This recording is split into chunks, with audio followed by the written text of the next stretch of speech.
Hello and welcome everyone to the winners round 2 of the Halo Draft League playoffs of season 3. I'm with at Why Not Be Reckless. You guys might know him as Tony, the man, the myth, the legend. If you haven't heard of him, well, you're missing out because he's kind of a big freaking deal. Why don't you say hi to everyone, Tony?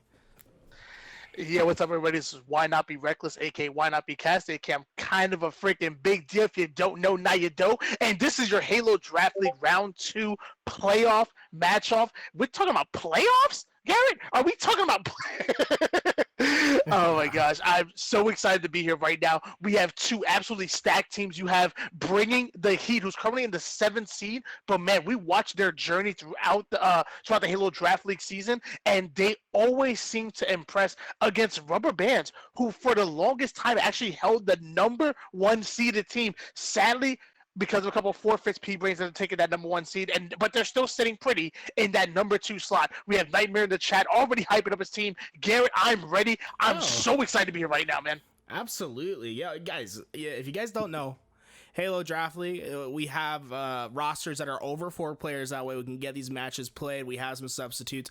Nightmare is in the chat. Love that man. He is the leader, the fearless leader of Rubber Bands, who's taken in your #2 seed. They had an absolutely phenomenal season this season, and that's why they're here in the playoffs. They look like the most well-oiled team that you could possibly be. I'd say it here and now, guys. This is the best objective team you'll see all weekend.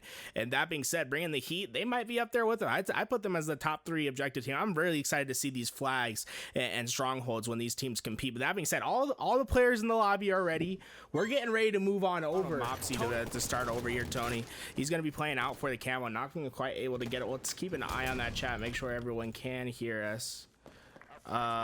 We'll see. Hopefully we get that figured out, man. That's embarrassing if we don't. But Blue House is looking for the player over in the base, is not quite able to find it. The flag's being pulled out as his teammate finds 2 players from across the map. All of a sudden that's 4 downs, and Blue House is already going and expanding out towards the spawn, man. This we said El Halo at least out here, Tony. It doesn't look like it's a big deal as a whole because this team is just running through it at the moment.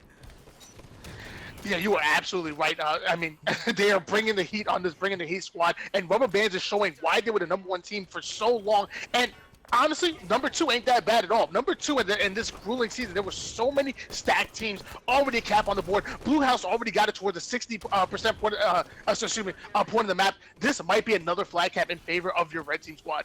Absolutely, it's in. They're 2-0 up. What else can you ask for? They're still finding kills across the map. Tony, there's only 3 kills to be found for Bringing the Heat right now. This Rubber Band's showing why they were the #2 seed throughout this entire season, and this is something we haven't seen in a while. As Sunny Shadows tried to stop the pressure for coming in, but players are in power position. Blue House finds a couple kills, looking for the triple in the tower. Unfortunately, not going to be able to find the ad to reload as Mopsy finds the final shot, but that third and final flag is out. Beastish, the only player in position to stop it. He gets the shots, but he gets up to the window. The 3rd flag in. Tony, that might have been one of the fastest objective games we see it all year. Just unreal. Oh no. No, not like this. The goose is loose, my friend. Beastish, one of my favorite players to watch. I know he's an absolute fan favorite from paying attention to the chat all season long. A great leader, a great slayer, but sadly 1 minute and 56 seconds was just not enough for him to get a kill on the board. No, not like this. Talking about how Rubber Band's the incredible objective team, right? Slayer has been their weaker department. And it's not because we don't have 4 incredibly talented Slayers on the team. It's just it seems as if it's not as structured, it's not as rigid of a game type to play, and the looseness, the dynamicness of Slayer, it seems to just work against their favor. Whenever we see them do drop maps, it's usually on that Slayer. And I'm curious as to what you would do on Coliseum Slayer to counteract their Slayer gameplay, Tony. Well, I mean, luckily they're playing against a team like Bringing the Heat, which honestly is almost in the same boat. I think Rubber Bands is the better objective team, but Bringing the Heat's bread and butter has been objective all season long. But as far as Rubber Bands, what they need to do, they need to literally play with the efficiency that they would objective. They need to play fast, play together, because that's what they do best. These guys are all money twos, kids. Play fast, get into your opponent's spawns, be disruptive, put that pressure on and keep moving. So if you start with blue spawn, push through sniper, slay them out, rotate through elbow, and get them right back on the spawn and make them as uncomfortable as possible. Play fast and play efficient, just like you do your objective. Absolutely. Yadi coming in strong, gets the sniper rifle and the kill on Bards towards the cave. Unfortunately, Blue House is going to find him in the back over on that snipe street, and we see these trades coming in and coming out.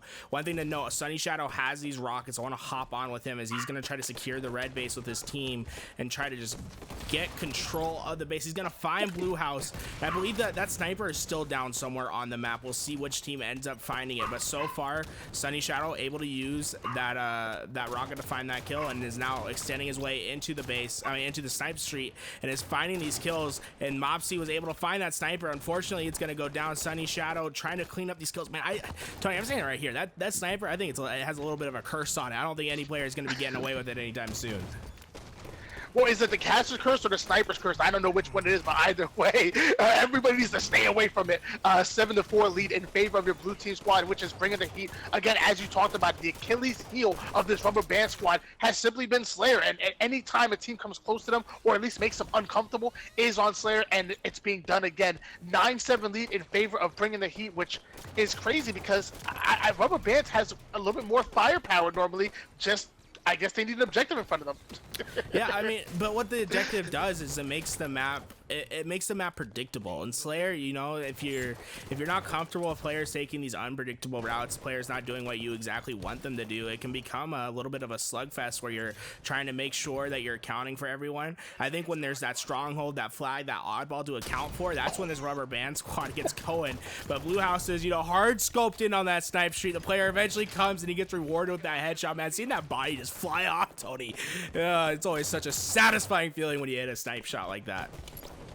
Well, one thing I'm really excited to see for this rubber band squad is Blue House's going ham right now. The man has 6 kills, only 1 death, and you know what? Ice on the cape, throwing 5 assists as well. Throughout the season, we saw him kind of struggle, and and in these Slayer games, where ultimately this team ended up losing, we kind of saw Blue House's going that -9, -10, -11, but not this time around. The man is on top of it. He must feel a lot more comfortable, a lot more practice, and he's playing incredible. Great job to Blue Houses. Right, and I know that's one of the things Blue Houses was working on so much this season, was just making sure he can build his consistency up, because he's one of those players that where if he's on, he's shooting in the high accuracy, 70% accuracy. He's killing everything that comes into his sight, 5 and everything that comes around his table, and is usually that top Slayer.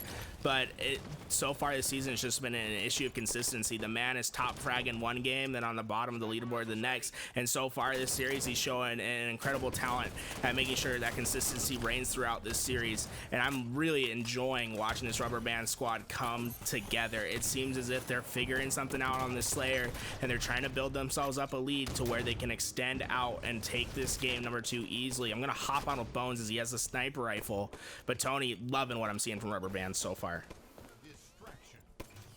Oh, I hear you now. 25-15 lead in favor of rubber bands.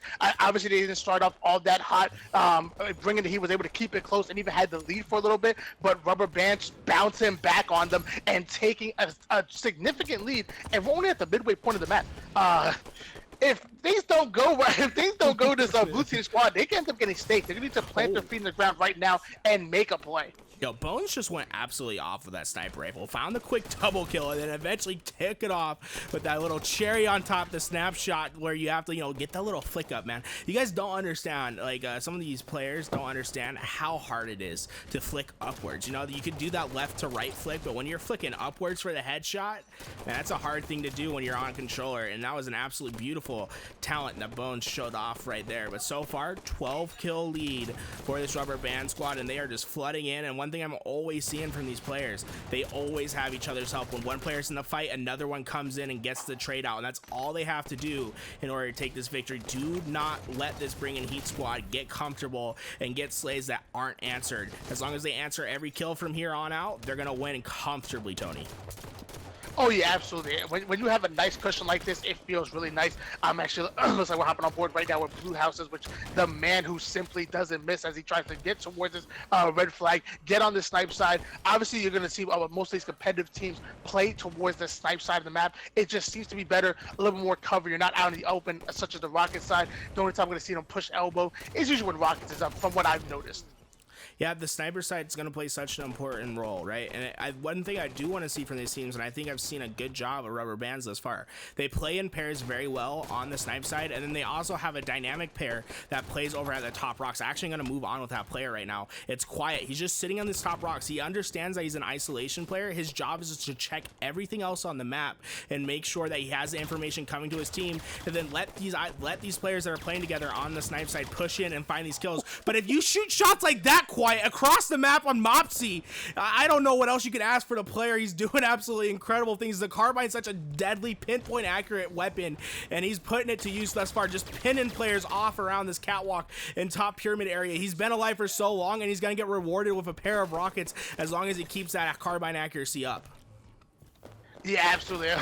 And carbine is one of my favorite weapons in competitive Halo, especially on maps like Coliseum and even on maps like Fisher. When you have the high ground with the carbine, you're just raining down those shots. You're making the other team as uncomfortable as possible, getting that high damage. I'm pretty sure Quiet almost rocking his teammate right there. But either way, 1-2 being worked right now between him and Bones. And unless something crazy happens for this Bringin the Heat squad, I'm gonna say that this race is gonna go up 2-0 in your series, and decisively for that matter. Right, and this is such great patience from Bones, right? I mean, from Quiet right there. He just stood there with the rockets. He understood his role. If someone comes to the DMR, they're dead. If someone overextends towards that cave, they're dead. He found that one kill. Snipe rifles in the hands of Bards. I'm actually going to go with him. But that's exactly what he needed to do. Bought his team time and then immediately de-challenged. And Bards is going to win this game for his team with that sniper rifle shot right there. As another 2 players go down. Not quite a steak dinner, but 50-32 gets it done any night. Rubber Band's going up 2-0 in this series. Absolutely, and fantastic work by Rubber Bands. I'm looking at the scoreboard right now. Bones dropping to 18 kills, 9 assists, and only 12 deaths. And the newly Mr. Consistent Blue Casas, or El Azul Casas for my Spanish brethren, 13 kills, 9 assists, 8 deaths. Pretty darn good on his own. On the other side of things, Beastish, who ended up getting, I believe it was a betrayal, he ended up 12-12 on the scoreboard, 13 kills, 12 deaths. That's a valiant effort in that. Ultimate losing effort, but not too bad out of Beasties. I'm actually, if he keeps putting up that energy and the rest of his team is able to match it, I think they could easily steal a game and possibly the momentum in the series. This is a best of 5, folks. Yeah, I absolutely agree. Beastish did an incredible job right there. You know, from coming down game 1, he was, I mean, I don't know. We shouldn't bring it back up, you know, when Beastis rewatches this, but you had a bit of a donut in the game 1.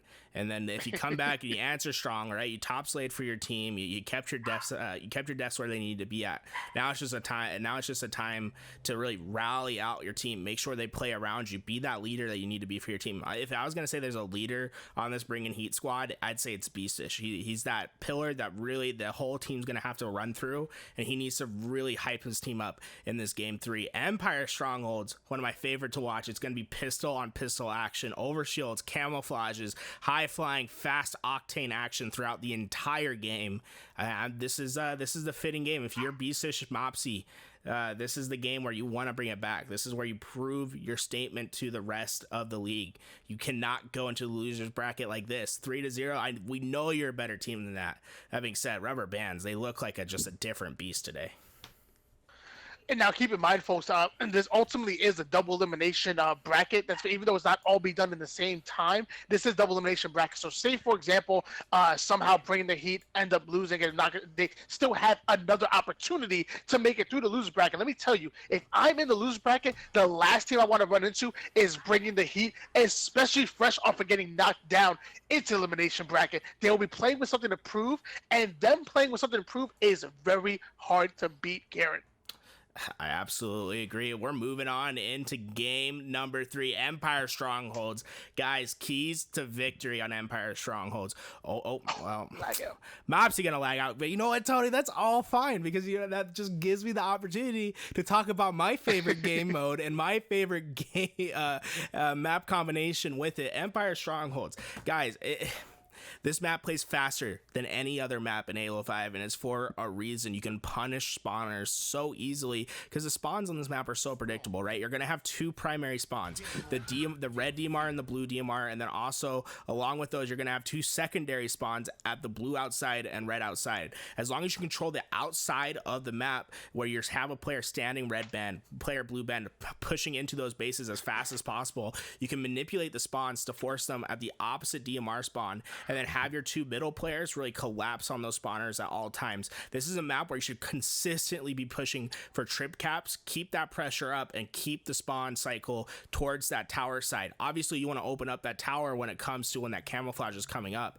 but if you can have a player in red base, in blue base, one in the mid, and then one player roaming the outside, or just being a pair with whoever they need to be a pair with, have the trip cap, force those players in tower. It's one of the nastiest spawn traps in the game. It's so hard to get out of, and it's just demoralizing on Empire when you're 2 minutes into the game and you see yourself down 50-0. That's one thing I'm going to be looking towards this rubber band squad. They're so hyper efficient with their objective. I expect them to immediately try pushing for that tower spawn trap.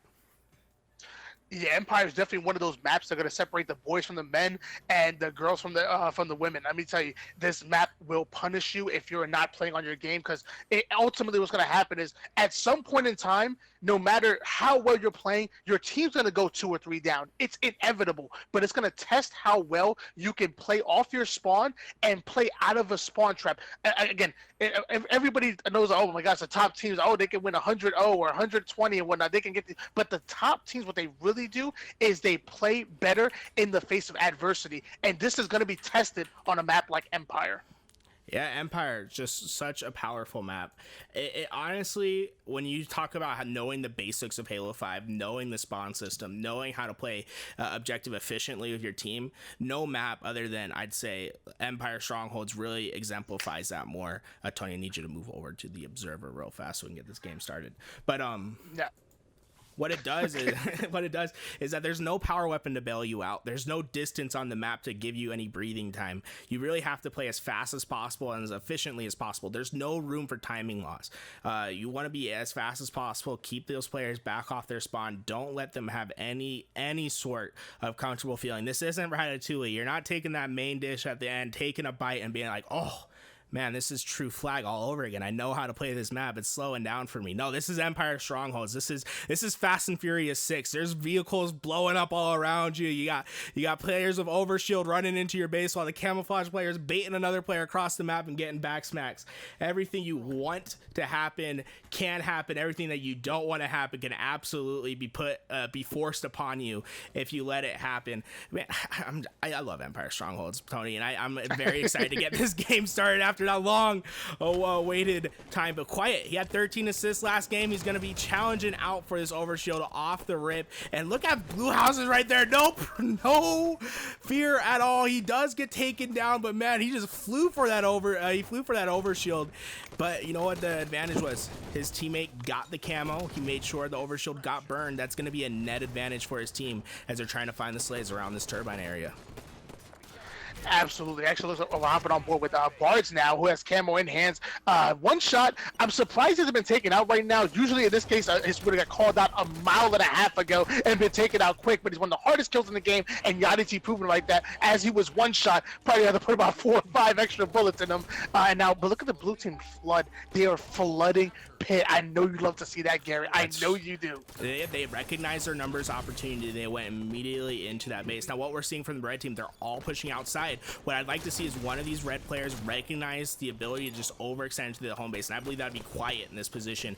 I don't like how he's rotating back to his home base. If he would have just extended himself right over to red, he could have forced out the spawn towards tower, but they immediately take over this pit, and they're immediately pushing into bases. So even when rubber bands make their mistake, they execute well on the plan they originally had, and 3 players go down once again for this Bringin Heat squad. Rubber bands just looking absolutely different in this game. They truly are. Man, I'm loving it. But they're tying the game up now.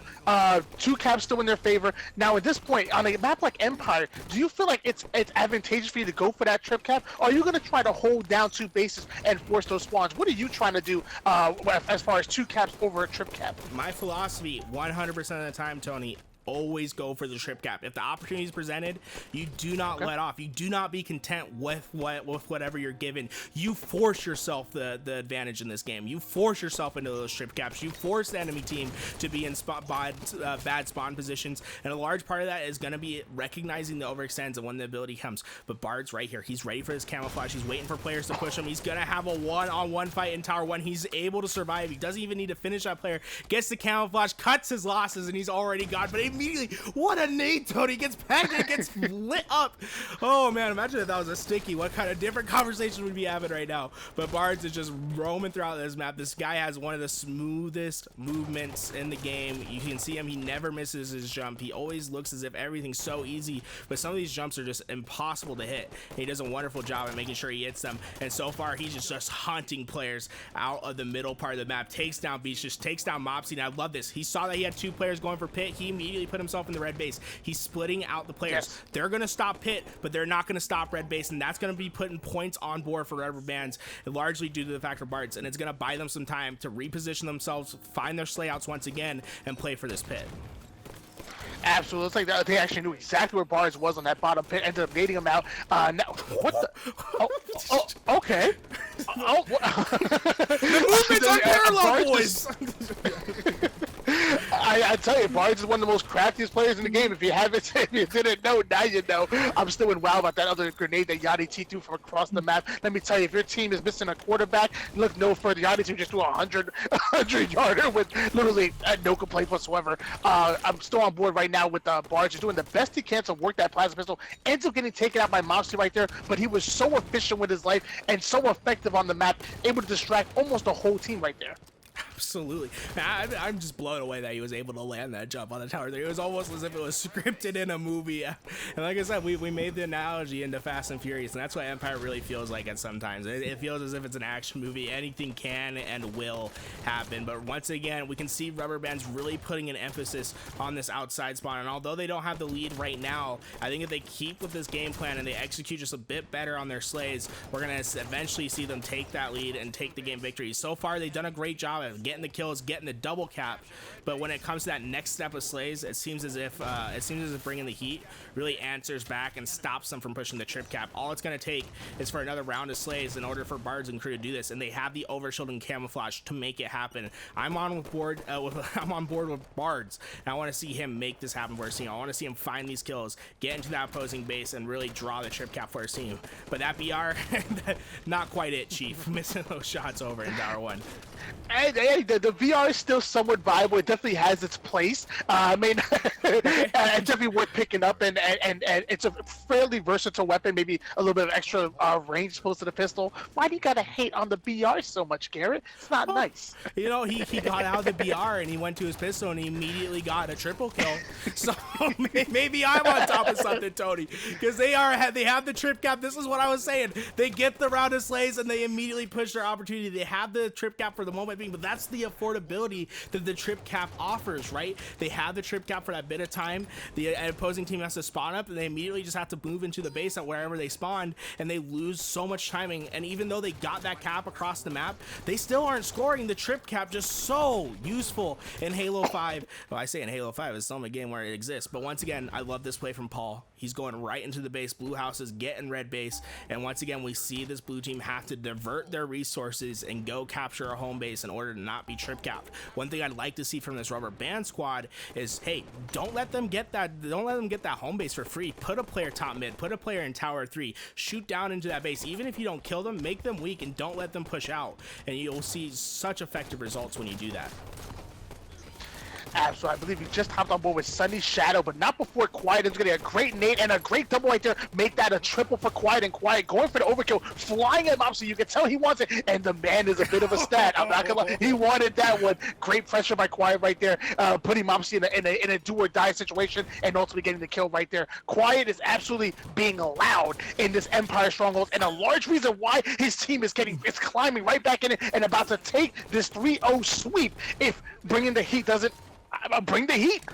I mean, Quiet just did something. That was a highlight reel and a half right there. What he did in that life, the overkill, the killing spree, the stick, and drop back clamber. The man was looking as if he could do it all, but Blue Houses has plans of his own. He sees two players in this red base. Did you see him use that spring jump right there, Tony? Although he didn't get the reset, he provided time for Quiet to get in there and do it, but he used a spring jump in order for him not to clamber and become and lose his invis for that half second. Uses the spring jump, gets in that window, never loses his invis. And Rubber Bands, it was a rough start. It was 18 to 37, stat line 91 to 48. Now, you know, as soon as they got comfortable, as soon as they got into their trip cap, it all started to work out, and they are not stopping anytime soon. And that's largely due to Quiet and that double perfect kill. Absolutely incredible work from this squad. Oh my God, Tony, I just cannot praise it. Quiet, 26 kills on that game, man. That was I liked what you said. That was loud. That was a loud statement. That was a statement.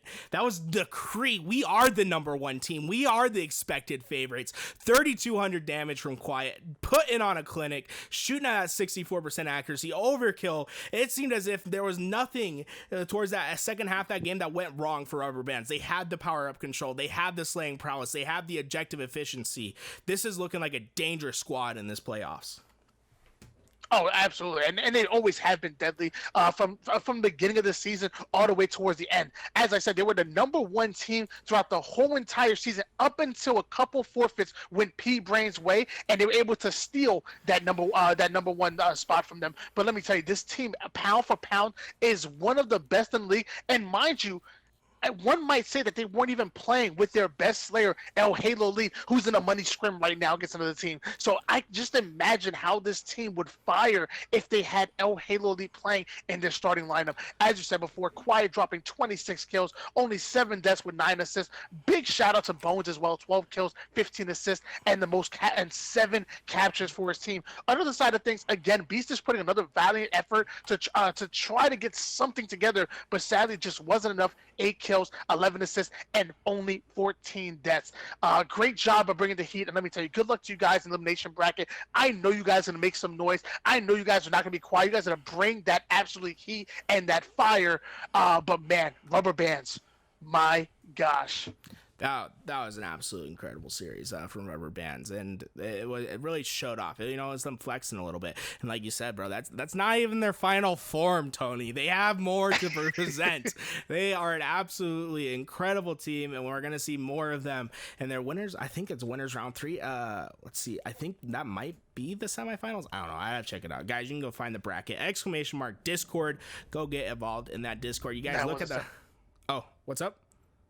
I was just saying that wasn't semi. That was actually round 2. Right. The semifinals is actually going to be round 4 technically. So we still have one more round for them before they hit the semifinals. But let me tell you, I would not want to run into them in the winners bracket at all. I mean, I wouldn't want to run into them at all.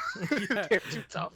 That is a team that is just absolutely cracked out of their mind. They do everything so well, and there's not really a weak link, right? And when we talk about what their weaknesses are, it really comes down to consistency, right? There's some games where they don't play at the top of their level, but that's an issue that's easy to fix, right? That's just a couple more reps, and there's not a team that I don't think there's a team in this league that puts in more reps than this Rubber Band squad, and it's really shown. They've gotten more powerful, more consistent as the series and at each series that they played as the season has gone along, and now they're in prime position to take the first place prize in this playoffs. Absolutely incredible team.